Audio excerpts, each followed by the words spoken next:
Hey guys, welcome to another unboxing review. Today we're taking a look at the Umarex VFC H&K G36 gas blowback rifle. Let's start off by opening the box. As you can see, this box looks pretty raggedy, and this is a brand new gun from Airsplat. So that's really a bad sign, but really, who cares? It's a box, right? It's what's inside that counts. So let's open it up. Alright. Now, first thing you'll notice when you open it, and that I noticed, is that the box seems to have been inverted. It looks like they took the box, turned it inside out, and repackaged it. That's a little concerning to me because it really does not feel like a new gun. The box is dirty, it's got holes in it, it's just so beat up. It feels like I just bought something on eBay. But I'm willing to look past it because I'm here for the gun, not the box, like I said. Another thing that was weird when I got the gun, all the trades were covered up by black tape. And that's strange because I'm buying from Airsplat, and that's really close to my house. I mean, I'm in LA and they're in LA essentially. So it's a really short ship here. I'm not sure where these trades get covered up and where this box got inverted. Maybe when Airsplat gets the stuff, it comes in all in this form, but really not a good first impression. But let's look at what you get in the box. So, this is the G36 C model, so it's the shorter front. You get one magazine in this here box,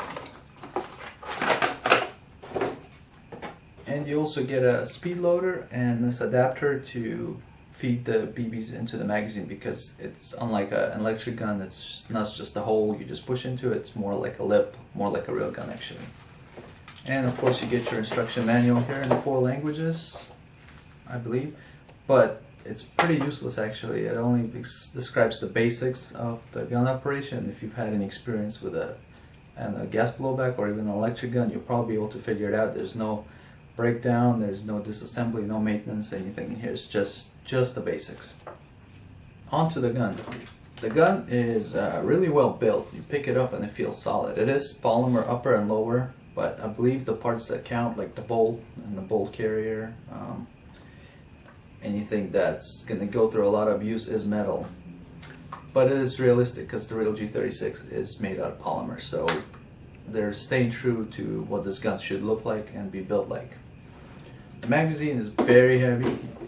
If you're used to electric mags, you're going to be really surprised. Gas guns, it's a little closer, but still it is heavy because it's a metal magazine wrapped inside of a plastic case basically, and that's to hold the gas inside. You can't really put that much pressure on the plastic case. So what they did, which is a really nice touch, they've added these fake bullets shaped into the magazine and a fake spring graphic down here. This is probably the most realistic looking magazine I've ever seen. On another note, when I got the gun, I instantly noticed there's a crack up here where the 2 screws hold the metal magazine inside to the plastic case. So again, another bad sign right off the top. But other than that, it's a solid feeling magazine. The gun itself, it seems to be very true to the real thing, dimensionally, functionally. You have your ambidextrous controls everywhere. This charging handle can be flipped left or right. You pull back, you have your bolt lock down here, so that keeps the bolt in place. There's no bolt release, but you just simply pull back on the charging handle and let go, and that's your bolt release. You have your fire selector. Again, it's on both sides. Really like it a lot. Clicks into place very firmly, and that's a big pet peeve of mine, fire selectors that don't stay in place. So that's a big plus here. And you have your side folding stock. It locks into place really nice, holds super firm, not going anywhere. Actually, it takes a lot of effort to kind of get it back. So externally, this gun is really well built. Magazine sits here and you can release it from either side. Again, a lot of emphasis on that, being left and right hand friendly. So as far as appearance and function, this gun gets really high marks. It's very authentic. So I was very impressed when I finally got it out of the beat up box, and I just dry fired it, played with it a little bit. Very impressed. But of course the real test is when you gas it up and you get to shooting it. And let's see how that went.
saw, that was slightly less than impressive, I would say, the firing portion of this thing.